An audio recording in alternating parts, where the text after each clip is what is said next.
Hello, and welcome to the Love Your Work Life podcast. I'm your host, Elissa Shuck. Whether you're going for that next promotion, looking for a job, or making a career pivot, I'll teach you how to navigate it all so you can have the career you want.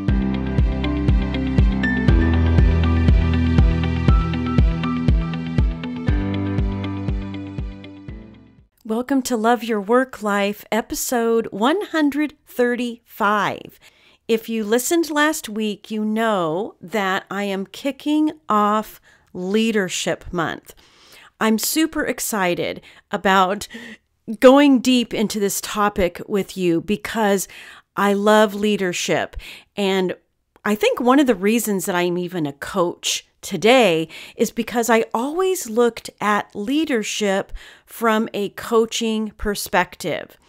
I'm not athletic. I have zero skills in that area, but I was very fortunate early on in my career as a leader to look at myself as a coach. And it's why I love watching sports, football in particular, because I think it's the ultimate team sport. You have a coach, you have assistant coaches, but the cool thing about football is that half the team has to sit on the sidelines while their teammates go out there and do their job. They can't do anything about it, right? The defense can't do anything to help the offense. The offense has to do their job. And when the offense does their job, then they sit down and they watch the defense protect all of the work that they've accomplished. It's a fascinating picture of teamwork, and coaching is that linchpin. Coaching is the thing that helps everybody understand their roles, achieve their full potential, and work together cohesively to achieve the outcomes they've set for themselves. Doesn't that sound a lot like a workplace? It does. So as we jump into this Leadership Month, I want to remind you that in January, I'm launching Strategic Leadership Lab. This is you, me, lab partners, diving into leadership challenges, the things that you worry about that drive you crazy. Like, what if you're leading in a toxic work environment? How do you manage that in your own brain, as well as keep your team protected and productive?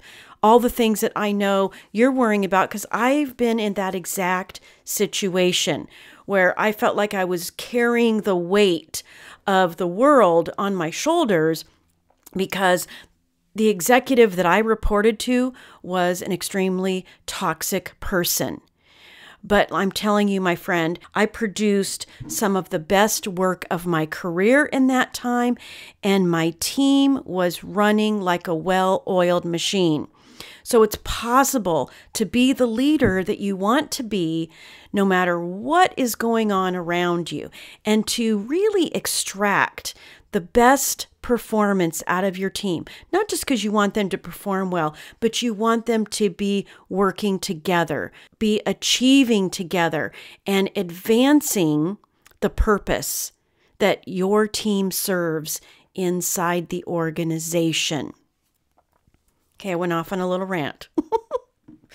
You see how excited I am about this. But anyway, Strategic Leadership Lab is the place where you can get one-on-one coaching with me.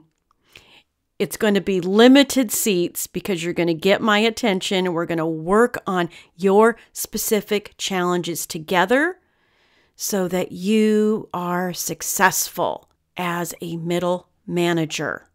All right, my friends, let's dive into today's topic.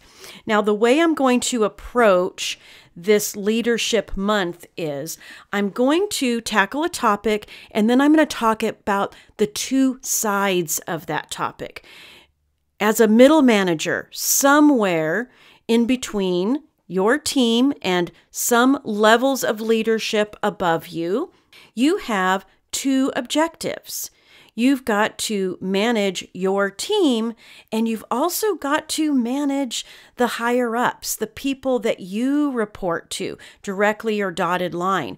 So with the topic, I'm going to cover both sides of that equation. How to manage the topic with your team, how to manage the topic with your leaders, the people you report to. And this week, we're going to talk about alignment. The topic of alignment matters because as a middle manager, you are the pipeline of information to and from your team and the leadership above you. Think of yourself as that pipe, like information is flowing back and forth. You are that liaison. You are that conduit. It all comes and goes through you.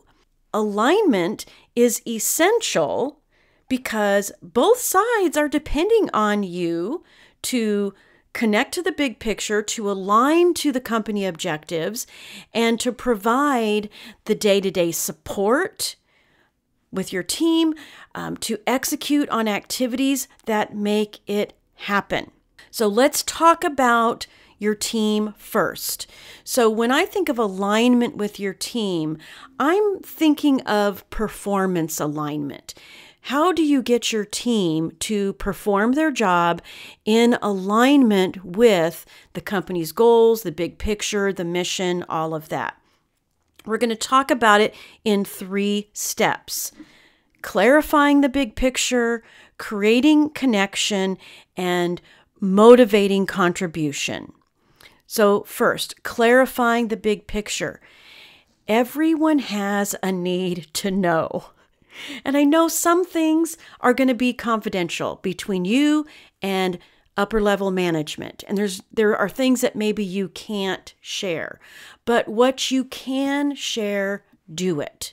Don't hold everything close to the vest because people do need to know. And the reason they need to know is because they want to understand their connection to the bigger picture, to the purpose. This is transparency in action in the best possible way.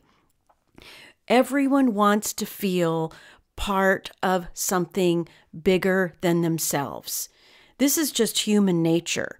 And because we spend so much of our time at work, then it's got to be that place where we get that need filled, at least part of it.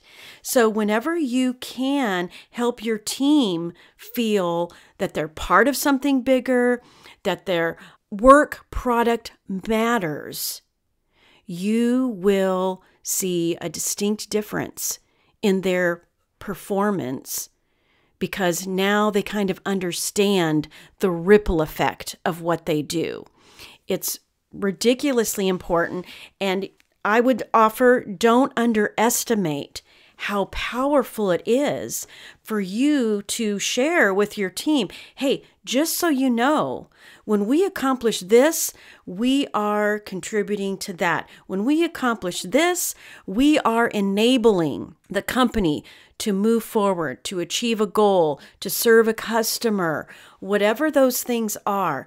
Help them understand that big picture so they can connect to it.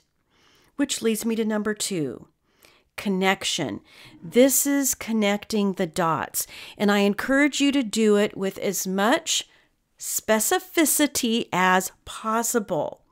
One of the interview questions that I always recommend to my clients who are making career moves is to ask, who are the people depending on this role for their success?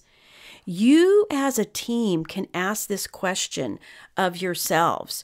Who are the people in our company who are depending on us for their success?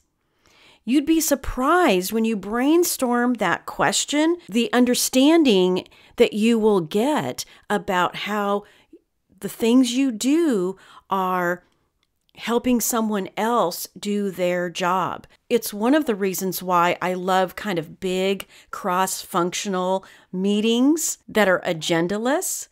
And you give, say, maybe even depending on how many people are in the room, you might allow each person to share what they're working on, or maybe you have a representative from each cross-functional team share what they're working on. It creates this excitement and this natural conversation and problem solving because someone's going to mention something that they're working on, and someone else who has a piece of that now has better understanding. They understand the ripple effect of their work. They feel connected to that other person. They can have even a dialogue inside that room to get answers right now, to create action plans for follow-ups. It's fabulous. By creating a sense of connection internally on your team and externally with cross-functional teams and even clients, you are helping align your team and their performance to the company's big picture, to that mission. And it could be big picture, or it could be some of the smaller micro pictures that are going on in terms of strategies and whatnot. The last one is contribution. When people understand the purpose, they can take ownership. The highest level of performance you can get out of your team is when they understand what they are contributing to. Because when they understand what they're contributing to, they can feel a deeper sense of pride, of alignment. When people understand that their contribution matters, they will own it. They will do more for you than you ever expect because, again, all three of these things, the clarity, the connection, and the contribution, all work together so that you're getting a team that is doing their very best for you as their manager and for the company overall.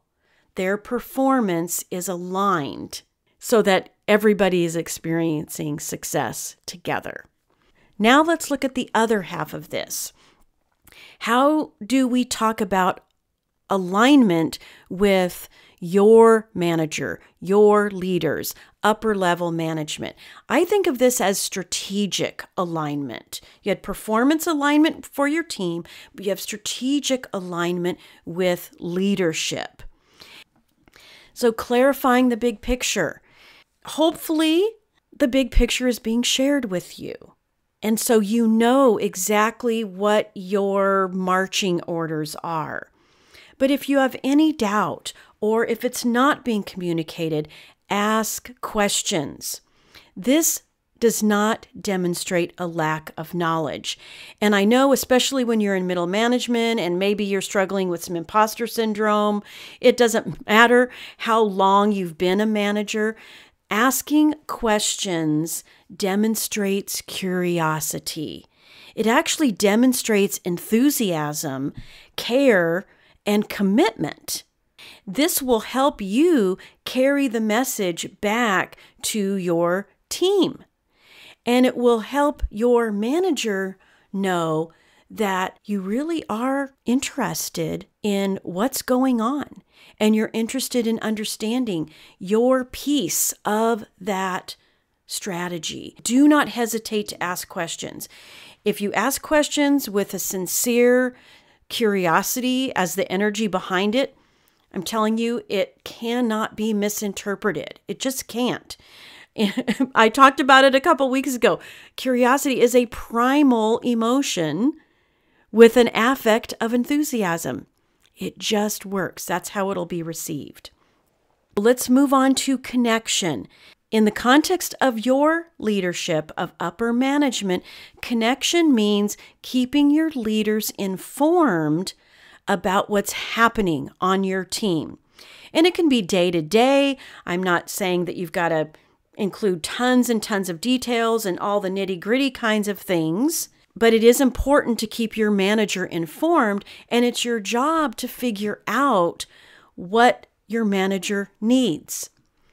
One of the tools that I use in my coaching practice, happening on the career coaching side of it, and it will also be part of Strategic Leadership Lab, is a tool that helps you understand your natural behavioral strengths. What makes you tick as a person? Everybody has these natural characteristics and traits that affect how they deliver information, receive information, how they lead, all of this good stuff. And some people love detail. Some people trip out on detail. Other people don't. It doesn't make one way or the other right or wrong, but it's your job to understand. And if you're working with executives, say you are someone who reports to a VP, a senior VP, a CEO, they don't call it executive summary for no reason. A lot of people in those highest levels of leadership like bullet points. The only exception might be CFOs. They love detail. That's why they're good at their job. So make sure that you understand how your manager likes to receive information. And if you don't know, ask. Just ask the question, how often would you like me to update you on what's going on? What are the most important things on your plate that we are contributing to, and what do you need to know about that? Can you imagine how awesome that would be to have someone who is just interested in, hey, I want to help you do your job better. I want to take some of the worry off your plate. Ask your manager, what is keeping you up at night that me and my team are involved in? Because I'd really love to keep you posted on that so that you can take it off your worry list. Make sure that you are connecting with your manager in that way. That means they don't have to chase you down. Be proactive. It works beautifully. A good example of that is when I was leading a team of salespeople, but they were also dotted line reporting directly to the CEO because the CEO wanted to know what was happening, especially with the big accounts, especially with accounts that we were expecting large sales from, large orders from. My sales team would come to me and complain about the CEO's inquiries. And I told them, the magic trick is this: do not wait for him to reach out. Be proactive. After you have visited that big account that you know he's worried about, pick up the phone, give him a call, send a quick email. Hey, had a great meeting. I'll catch up with details later. This will resolve so many issues because you're keeping them connected to what's happening. And last, but of course not least, contribution.